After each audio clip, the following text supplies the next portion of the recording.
So, heard you guys wanted some more horror stories, huh? Well, you're in luck, cause today is lucky day. Today we're watching some horror stories. Now, I want you guys to sit back, kick your feet up, and just relax, man. All right, just relax. You know why? Because you deserve it. All right, you deserve to stay to relax. You're working hard, working your butt off, right? If you haven't, man, what are you doing? Get it together. Come on, man. Work harder than that. You can do it. I believe in you.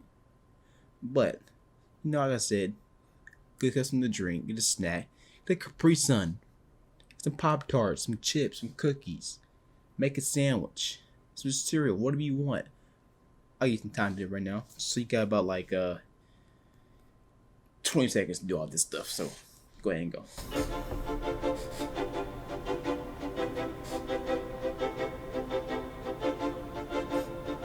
You ready? You want time? Alright, it's cool. It's cool. It's cool. I understand. You ready now? Well, if you're not ready by now, I'm sorry. Video is starting, so I don't know what to tell you. So today, guys, we're watching. It is called "Don't Stop for Gas at Night." Now, let's see a little about uploaded by Kaylart. Kaylart, how you doing? You good? All I want to say is I love the channel, love the videos, love them, love the artwork, love it all. I love it. Doing great. Keep going. Now, on to the video. Don't stop for gas at night. Back in the summer of 2016, I got my first job at 18 years old. I was excited about the work, but not about the commute. Without traffic, it was a 30-minute drive both ways. And I normally got off work around midnight, and the last thing I wanted to do was drive a half hour to get home. During the first few weeks, I was still getting used to my new routine, and one of the first things my mother told me was to keep an eye on my gas tank, and if I ever needed more, I should leave early and stop on the way, but never on my way back. I understood her concern. I was a petite 18-year-old female, and I looked even younger. But being who I was, I half forgot, half ignored that advice. Yeah, and one night on my way home, I realized I legitimately didn't have enough gas in the tank to get me to my exit. I pulled into the first station I could find, not caring about the brand or the cost of the gas. I decided to make it as quick as possible. Wait a minute, hold on. Pause. First of all, a homeboy who works here needs to clean all this up, okay? All this needs to clean up. Second of all, who the heck is paying $3.24 for some gas? Let me know, cause we gotta talk, y'all. Paying them for gas. You know. No. I'm sorry. The gas not be that expensive. Possible, and only put in about $10 worth, just to get myself out of there. I swiped my card and began pumping gas, and once it got to the $10 mark, I shut it off and printed out my receipt. Thinking the worst was behind me, I was about to climb back into my car and book it home, when a voice came from the tiny intercom above the pump. "Ma'am, there was a problem with your credit card payment." I paused and glanced at the guy at the counter and felt a chill spiral down my neck. He was one of those tall, gaunt, sketchy-looking clerks. Don't go in there. He looks creepy. And was staring right out the window at me, beckoning me to come inside. I stepped back towards the gas pump and pressed the button on the intercom. "What's wrong with my card? I have a receipt. It went through just fine." I didn't try to hide the annoyance in my voice. I didn't like the look of this guy, or the way he sounded. "I just need you to come inside, ma'am. Your receipt is incorrect. I'm going to need to run your card in here," he replied, a bit too quickly. I looked back at the guy through the window in frustration. There was no way I was going in there, where I would be alone with him. He was staring at me wide-eyed, like some kind of creep. I stood my ground, pulled out my phone, and checked my credit card app. I held it up stupidly as if he could see it from there, and I pressed the intercom button again. It went through. I see it on my statement. I'm not coming in. "Ma'am, if you attempt to leave, I'll call the police. I have your tag number. Please come inside." I then shouted at him from across the parking lot instead of pressing the intercom. "Over $10 of gas, they're gonna call the cops? Fuck you. I'm leaving. Whoa. I walked a few steps around my car Hey. and gave him the finger. I was just about to walk back around my car and climb into the driver's seat when I paused. He was mouthing something to me through the window. I would have ignored it, but he suddenly looked much more desperate than creepy. He kept beckoning me forward and calling out something that I couldn't hear through the window. I must have made a weird look, because 5 seconds later he slammed a piece of paper on the window where he had hastily written, Guy in your "Guy car? in your car." Oh no. Oh no, yo. Oh no. That's giving me the chills, y'all. I booked it inside the station. And once I was there, the clerk locked the door and told me to get down. He had his eyes on my car. That boy got a In his shotgun. hand. You I ready to squatted blow down that behind the dude's counter and brains watched the out. security cameras as a tall guy in sweatpants and a Kit Kat windbreaker bar. nudged my back $2.30 door for Kit Kat open, bar. slid out quickly and jogged away into the night. I started freaking out. Turns out the clerk had noticed the guy hanging around the side of the building on the monitors. And as soon as I pulled in, he made a beeline for my car. He crouched down and opened the door, and slid himself inside as I was swiping my card, being careful not to close the door all the way behind him, so that I wouldn't hear anything. The clerk had noticed all of this on the camera, and immediately called the cops, who arrived a few minutes later. They searched the area and my car, but were not able to locate the guy, or anything that would lead back to him. The gas station clerk probably saved my life, because who knows what would have happened if I had driven off with He that would have snatched stranger in you the up. back You'd been seat. dead. I think the lesson here is obvious. It's not enough to be cautious. You have to stay alert as well. Be suspicious but not stupid. And always listen to your mom. That was good. That was great. But one thing I want to say, just on a serious note, guys, if you're ever going to get gas at night, whatever you're doing, it deals with you going out at nighttime by yourself. Please be aware of your surroundings, okay? Please. All right? Whatever you do, lock your car doors. Whenever you leave your car, lock the door. So stuff like that won't happen. Okay? So won't happen. This is serious. No jokes. No jokes. This is serious. Please, just do that. Now, the second animation is called TikiTiki, Japanese Urban Myth Series by Nightmare Tales. Nightmare Tales, what's up, man? Hey, that's how your channel. I love it. I love it. How you doing, man? You good? Glad you're good. All right. So to get into it, TikiTiki. I'm probably not even saying that right. The cold December morning bit at Shiho's cheeks and stung her eyes as she stepped out into the street from her home, with the door quickly snapping shut behind her. Her mother called to her from behind the door. "Shiho, don't forget the cake. Your father is coming home early tonight especially. Make sure you get it early. Whatever you do, don't get caught up in the peak hour rush." The cake. Her father's birthday, of course. It had to be this week of all weeks. The week she and some of her classmates had been assigned to clean the school drains after lessons. She didn't dare tell her mother the reason why. She grunted back to her mother before lifting her scarf over her nose and mouth and setting off for the train station. It was a 10-minute walk to the station. However, it always felt a lot longer no matter what the weather, due to the large stairway that required ascension from the front of the apartment block to the busy streets beyond. That's a lot of stairs, dang. Shiho made it to the station just as the train was arriving. She had seemed to have managed to develop somewhat of a sixth sense with regards to when the trains would be arriving, and happily stepped into the warmth of the train car's steel shell. Her school, however, was not as luxurious. It was fully equipped with working heaters. However, the school opted not to switch them on as they were never able to secure the budget to run them. You could be sure, though, that the principal's office did not feel the pinch of the purse strings, though, and Shiho had managed to find this out firsthand when she was brought in front of him in the week prior to explain why she had colluded with fellow students in order to cheat on a test. Shiho was in fact innocent. But a cruel twist of fate saw the notes that were passed around end up in her hands right as the teacher looked up from her book. Wait a minute, pause.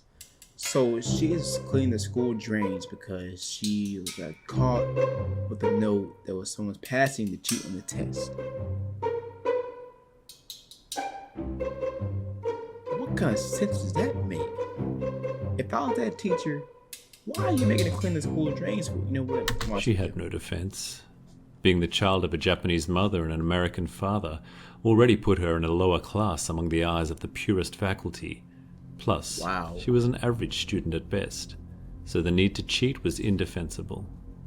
She was at a loss, and once the other tests had been collected, those students' papers showing the answer on the note, which was incorrect, were also to be punished in line with Shiho.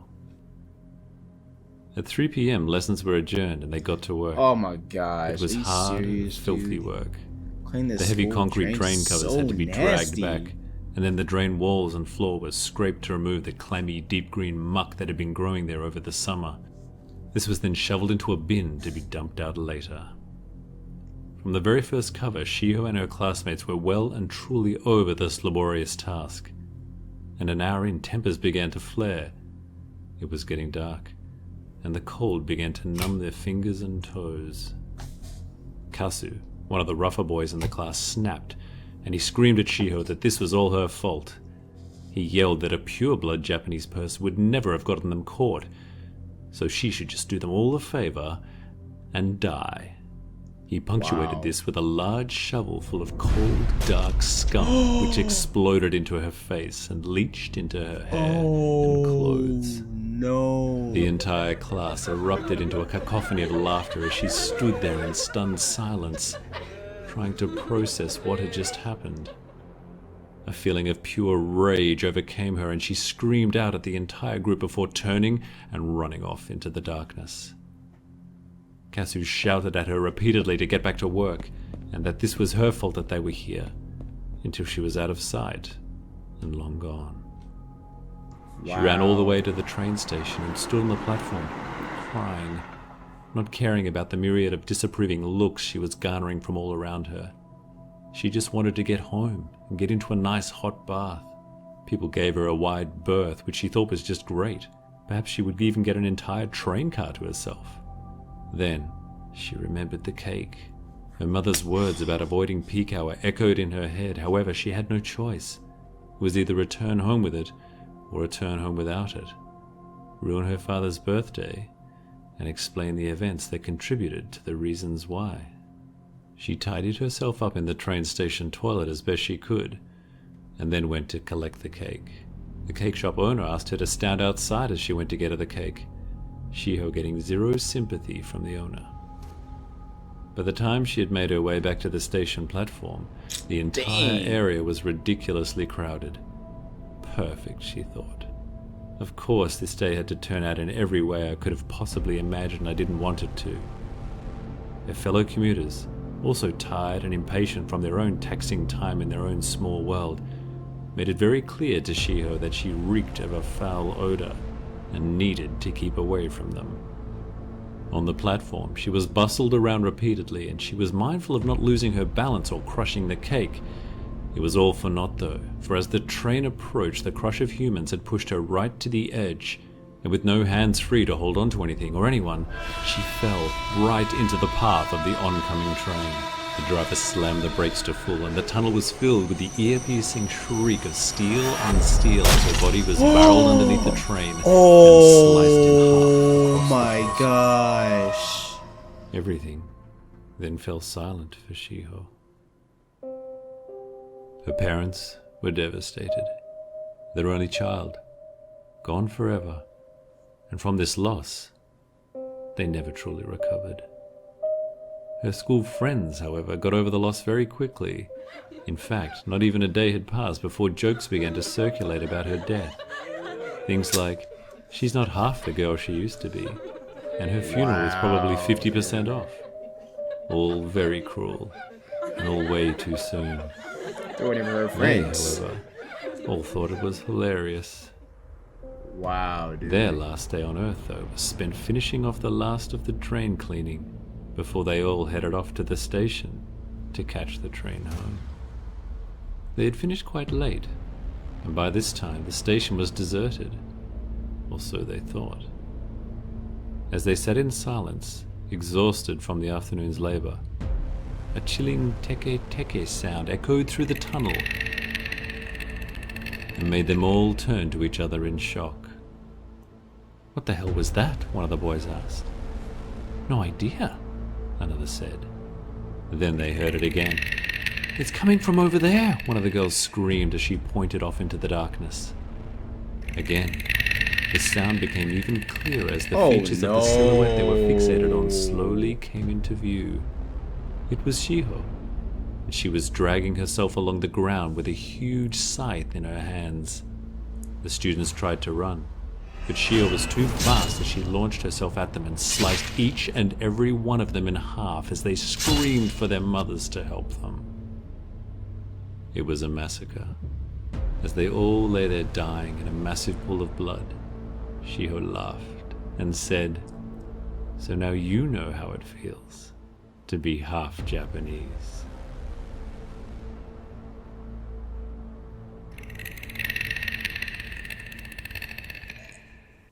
Hey, round of applause for that. Yo, Nightmare Tales. Subscribe, and a like. Yo, and a comment. What we put? Yo, that was crazy. Guys, that was ridiculous. That was crazy. She got hit by a train. Guys, hit by the train. The train, like, split her in half. Alright. Last one, man. Last one. Now, this one is Kuchisakeonna, the SLIT mouth woman. From your boy, Nightmare Tales. Nightmare Tales, man, listen. You one for one right now. It's 2 for 2 right here. Let's find out. Let's go.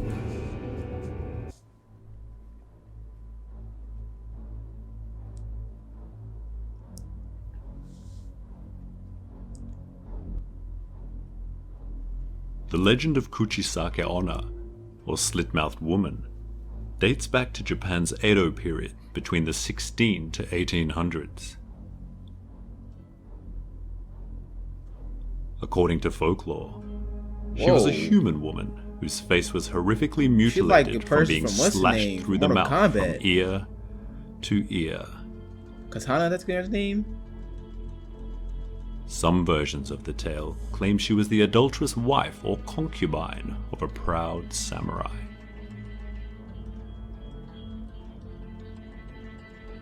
As a punishment for her infidelity, her husband sliced the corners of her mouth from ear to ear.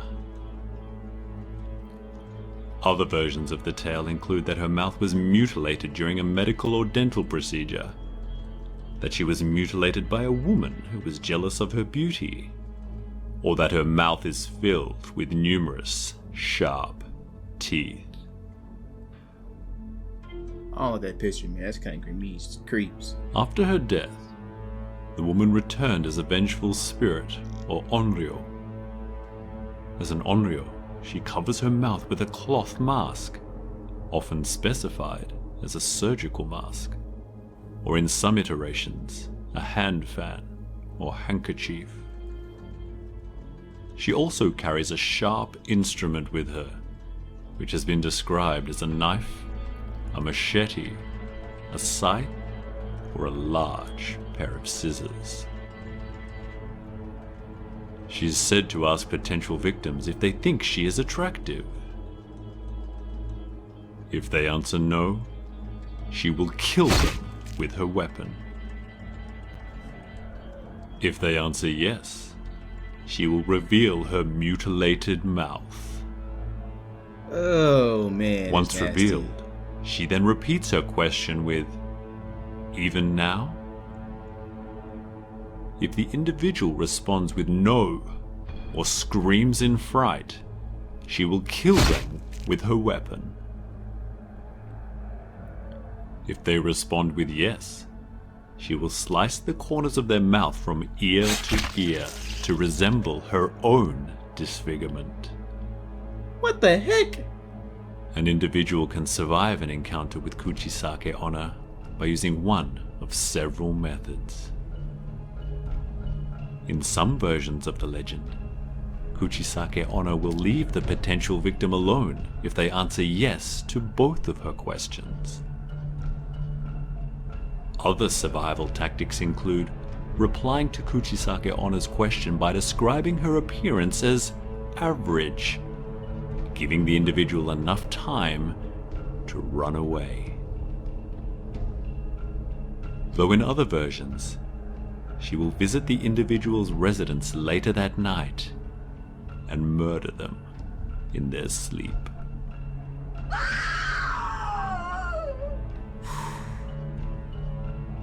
Yo. Sightings of Kuchisakeonna still frequently occur to this day.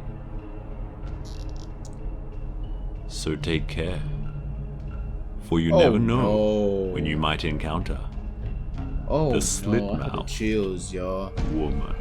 I got the chills so bad right there.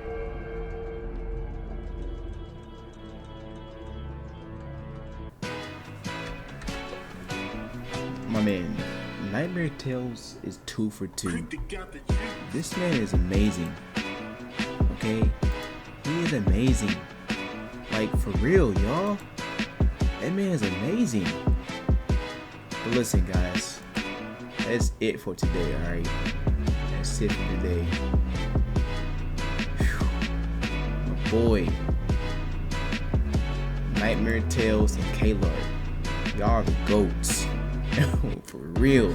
Y'all are the GOATs. But look, y'all. Hope you had fun today, alright? We hope you had fun. Hope you had to relax with your snacks and your sandwiches like that.